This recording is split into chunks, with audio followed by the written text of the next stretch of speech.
What do you think the Conservative Party looks like over the next few years? I think if we wait until the next election to change course, with or without Kemi, I think it's way too late. Way too late. I think we're done at that point. We will, As an end of world's oldest political party yeah, done? probably, yeah, or at least the reduction of it to a regional party, in the same way that the Liberals were reduced to a regional party. Um, I I think it's been a disaster. Obviously, it's been an absolute disaster so far. And I wrote an article a while ago that basically argued I don't think Kemi is running out of time. So I'd been reading a lot of I've been reading a lot of Nick Land, which is probably why my outlook has changed so much, because it's so so unbelievably apocalyptic. Um, but he has a very different conception of time to most people. You know, it's like K time, and China arrives from the future, and that kind of thing. And he made me realise that actually I don't think Kemi is running out of time. I think that's the wrong way to look at it. I think that time is she's simply being outpaced by time. Mm. So Kemi is doing a lot of speeches. She is, which nobody's watching. Nobody. I think the last one barely scraped 150 viewers on YouTube.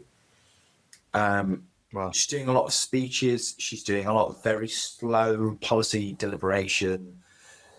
I think it took her 6 months to launch her first policy review, which she has now launched. She's promised no new policies, I think, for 2 or 3 years, and no new cabinet changes until the general election.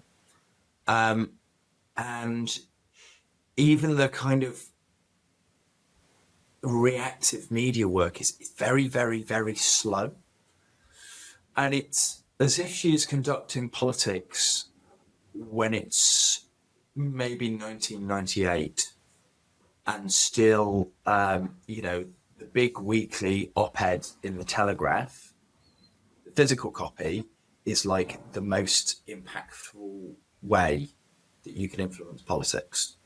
And the big speech at the think tank is the best way that you can generate headlines for the next day when you're in opposition, rather than recognizing, as Robert Chenrick does, okay, the consumption of news has massively accelerated over the last few years, but also the delivery and availability of goods and services has also advanced a lot and sped up a lot. And that has, created and exacerbated a culture of kind of instant gratification, which has reduced patience, expanded the expectation of choice, and dramatically shortened our tolerance for delay. And that politics is as subject to those effects as anything else. Um, you know, it's like what streaming service you subscribe to or what toothpaste you buy is. It's basically no different. And voters increasingly expect political outcomes to arrive as quickly and as frictionlessly as products on next day delivery. And if you can't deliver, they simply switch providers.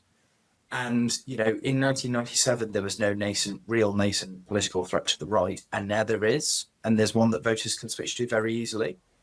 One that's not tarnished by 14 years of failure. And so that's kind of radically altered the time horizon that British politics operates in.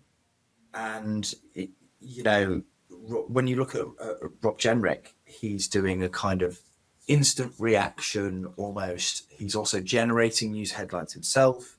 His tweets even are very, very short and punchy. Kemi tweets in riddles, frankly.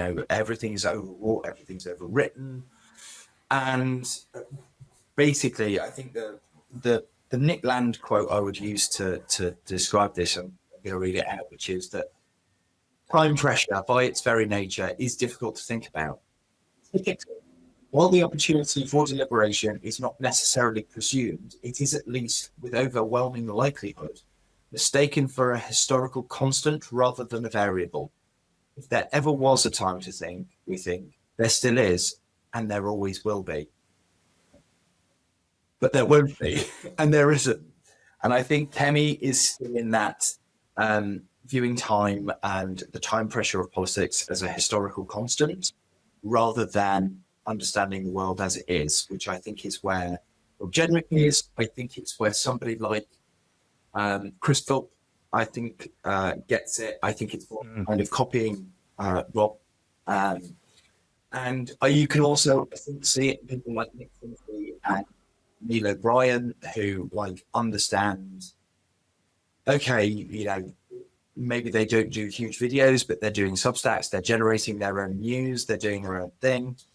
And so I basically, I think Kemi is set on a course that is going to just peter out, essentially. It's not going to fall off the cliff. It's just going to run out. And I think, particularly given the size and scale of the elections in May, if we replicate the last result at the next election, that will see us wiped out of large swathes at parliamentary and council level of vast swathes of the country. And it's very hard to come back from that. It's actually very hard to re-establish a footprint.